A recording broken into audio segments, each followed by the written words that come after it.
بسم اللہ الرحمن الرحیم۔ سیرت کا ایک اہم عنوان ہے رسول اللہ صلی اللہ علیہ وسلم کا سلسلہ نسب۔ شجرہ نسب بھی کہتے ہیں اور سلسلہ نسب بھی کہتے ہیں، اور یہ سیرت کے لیے بہت زیادہ اہم ہے۔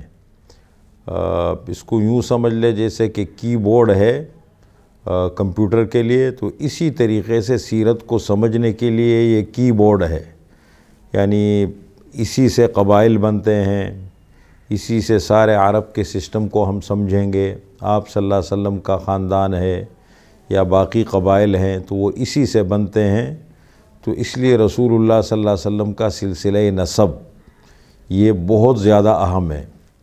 اور رسول اللہ صلی اللہ علیہ وسلم کا جو سلسلہ نسب ہے اس کے 3 حصے ہیں۔ آپ صلی اللہ علیہ وسلم سے لے کر کے عدنان تک یہ 21 واسطے بنتے ہیں، اور پھر عدنان سے لے کر کے حضرت ابراہیم علیہ السلام تک یہ ہے، اس میں بڑا اختلاف پایا جاتا ہے۔ بعض حضرات کہتے ہیں کہ 30 واسطے ہیں، بعض کہتے ہیں کہ 40 واسطے ہیں، اور پھر حضرت ابراہیم علیہ السلام سے لے کر حضرت آدم علیہ السلام تک، تو یہ 3 ہے۔ عدنان تک اتفاق ہے اور اس کے بعد اختلاف پایا جاتا ہے۔ حضرت عبداللہ بن عباس رضی اللہ تعالی عنہما سے روایت ہے کہ رسول اللہ صلی اللہ علیہ وسلم جب اپنا سلسلہ نسب بیان فرماتے تھے تو عدنان پر پہنچ کر رک جاتے تھے، اور اس کے بعد فرماتے تھے کذبن نسابون، نسبدانوں نے، نسب بیان کرنے والوں نے جھوٹ بولا ہے، یعنی جو اتنا وہ یقینی طور پر بیان کرتے ہیں اس میں یقین نہیں ہے، اور یہ غلط ہے۔ اس لیے جب تک ایک چیز، علم تو یقین کا نام ہے، جب تک یقین نہیں ہے آپ اس کو کیوں بیان کرتے ہیں؟ اس لیے آپ صلی اللہ علیہ وسلم نے منع فرمایا، خود منع فرماتے تھے۔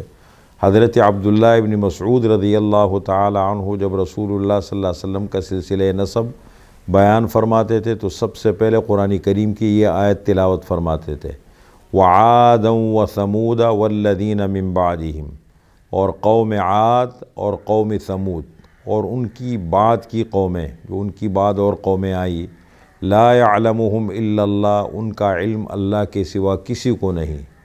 اور پھر اس کے بعد فرماتے تھے کہ کذبن نسابون، کہ نسب بیان کرنے والوں نے غلط کہا ہے، جھوٹ بولا ہے، یعنی عدنان کے بعد سلسلہ نسب کو بیان کرنا یہ غلط ہے اور جھوٹ ہے۔ تو آپ صلی اللہ علیہ وسلم نے بھی منع فرمایا ہے۔ ہاں اگر کوئی بیان کرتا ہے تو بیان کرے، لیکن اس کی وضاحت بھی کر دے ساتھ کہ عدنان تک جو سلسلہ نسب ہے وہ بالکل متفقہ ہے، اس پر اتفاق ہے، اور عدنان کا حضرت اسماعیل علیہ السلام کی اولاد میں سے ہونا اس پر بھی اتفاق ہے۔ اب عدنان سے اسماعیل علیہ السلام تک بیچ میں واسطے ہیں یا نہیں ہیں اللہ بہتر جانتے ہیں، اس میں بھی اختلاف ہے، ہو سکتا ہے۔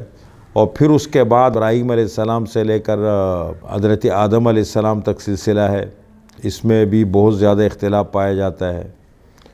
تو یہ 3 حصے ہیں، آپ صلی اللہ علیہ وسلم سے عدنان تک اس پر تو اتفاق ہے، عدنان سے حضرت ابراہیم علیہ السلام تک اس میں اختلاف ہے، اور پھر ابراہیم علیہ السلام سے لے کر حضرت آدم علیہ السلام تک، جس پر اتفاق عدنان تک 21 واسطے بنتے ہیں، اور اصل ہمارے لیے یہ ہے، اس لیے کہ جتنا بھی عرب کا سسٹم ہے، عرب کا نظام ہے، اور عرب کے قبائل ہیں، ان کو سمجھنے کے لیے یہاں تک سمجھنا بہت ضروری ہے۔ وہ میں آپ کے سامنے بیان کرتا ہوں۔ محمد صلی اللہ علیہ وسلم بن عبداللہ بن عبد المطلب بن ہاشم بن عبد مناف بن قصی بن کلاب بن مرہ بن کعب بن لؤی بن غالب بن فہر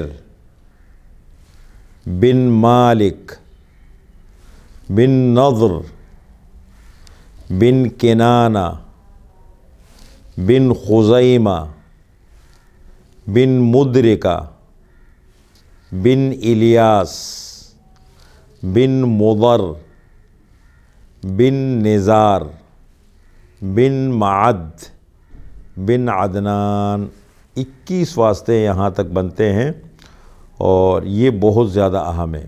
جو آپ صلی اللہ علیہ وسلم چونکہ قریش قبیلے سے تعلق رکھتے تھے اور قریش میں آپ بنو ہاشم سے تعلق رکھتے تھے، تو قریش کے کل 10 قبیلے تھے: بنو ہاشم، بنو امیہ، بنو مخزوم، بنو جمح، بنو سہم، بنو تیم، بنو عدی، بنو اسد، بنو نوفل، بنو زہرہ۔ یہ 10 مشہور قبیلے تھے قریش کے۔ اصل قبیلہ تو قریش، یہ اس کی شاخیں تھی، اور اس کو بھی سمجھنا بہت ضروری ہے۔ آپ صلی اللہ علیہ وسلم ہاشم سے تعلق رکھتے تھے۔ حضرت علی رضی اللہ تعالیٰ عنہ کا تعلق بھی خلفائے راشدین میں سے بنو ہاشم سے تھا۔ حضرت عثمان رضی اللہ تعالیٰ عنہ بنو امیہ سے تعلق رکھتے تھے۔ حضرت ابوبکر صدیق رضی اللہ عنہ بنو تیم سے تعلق رکھتے تھے۔ حضرت عمر رضی اللہ عنہ بنو عدی سے تعلق رکھتے تھے۔ حضرت خدیجہ رضی اللہ تعالیٰ عنہ بنو اسد سے تعلق رکھتی تھی، اور آپ صلی اللہ علیہ وسلم کی والدہ ماجدہ حضرت آمنہ کا تعلق بنو زہرہ قبیلے سے تھا۔ تو یہ عرب کے مشہور قبائل ہیں۔ ان کو سمجھنے کے لیے، عرب قبائل کے، عرب کے ماحول کو سمجھنے کے لیے سلسلہ نسب کا یاد کرنا بہت ضروری ہے۔ اگر ایک شخص سیرت کے ساتھ دلچسپی رکھنا چاہتا ہے یا سیرت میں مہارت حاصل کرنا چاہتا ہے، اس کو سمجھنا چاہتا ہے، تو یہ وہ بنیادی اسباق ہیں جن میں سے کچھ ہم بیان کر چکے ہیں، کچھ ہم مزید بیان کریں گے، لیکن ان میں ایک بڑا اہم کردار، بڑا اہم عنوان یہ رسول اللہ صلی اللہ علیہ وسلم کا سلسلہ نسب ہے۔ تو آپ صلی اللہ علیہ وسلم کا سلسلہ نسب عدنان تک 21 واسطے بنتے ہیں، جو میں نے آپ کے سامنے ذکر کر لیے۔ والدہ ماجدہ کی طرف سے جو سلسلہ نسب ہے وہ یہ ہے: آمنہ بنت وہب بن عبد مناف بن زہرہ بن کلاب۔ کلاب پر آ کر کے دونوں سلسلے مل جاتے ہیں، آپ صلی اللہ علیہ وسلم کا سلسلہ اور آپ کی جو والدہ ماجدہ ہے ان کا سلسلہ، دونوں مل جاتے ہیں۔ بس اتنا فرق ہے کہ یہاں جو عبد مناف کا ذکر آ رہا ہے اور وہاں جو عبد مناف کا ذکر آ رہا ہے، یہ دونوں الگ الگ ہے۔ آمنہ بنت وہب بن عبد مناف، یہ آمنہ کے نانا ہے، عبد مناف یہ الگ ہے۔